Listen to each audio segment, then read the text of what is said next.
Hi guys! Good morning! Good morning po sa inyong lahat. God bless po.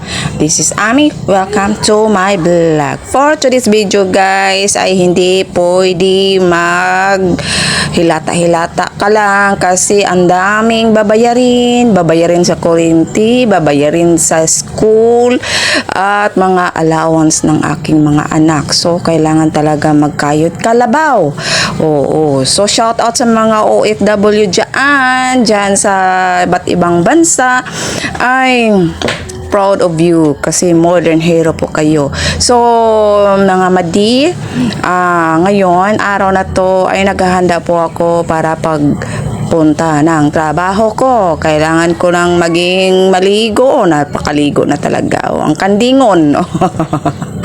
So, ngayon guys, before ako mag-alis, kailangan talaga i-check muna yung mga kagamitan ko na dito sa bahay. Kailangan isara natin ang mga pinto kasi pumasok ang mga pusa. Kailangan isara lahat ng mga pinto, hindi lang pusa ang papasok, kundi ang kawatan. Oy, Diyos ko. Kailangan natin ibton. Ang unsa? Basta ka ibton. Muna na.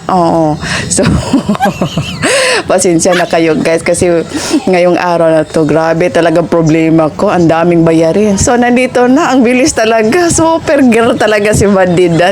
Ang bilis talaga nakapunta ng shop. Ayan na, So, pagdating sa shop guys, kailangan talaga magpapag-good vibes.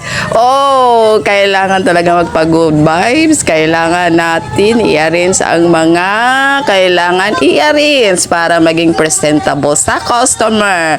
Tapos, nakaka-enjoy naman yung kasamahan ko kasi laging kumakanta. Kaya ang ginawa ko, nagpasayaw-sayaw ako. Ayan, buti na lang yung ganyan kasi hindi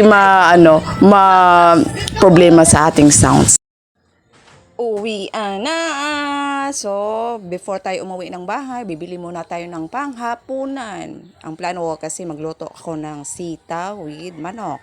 Adobong sitaw. So, ganyan talaga yun. Napakapagod talaga for the whole day na trabaho. Ganon talaga guys. Oo.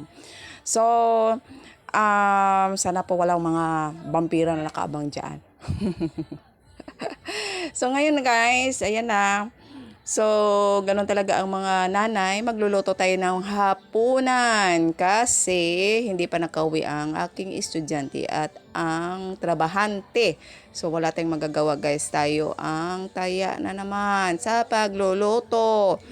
Tapos guys, alam nyo ba, pag umuwi ako, ang daming nakaabang sa bahay. Yung mga pusa ko, ayan, whole day din sila nag-aabang. Ang dami kaya binuksan ko yung pinto para ang hangin pumasok.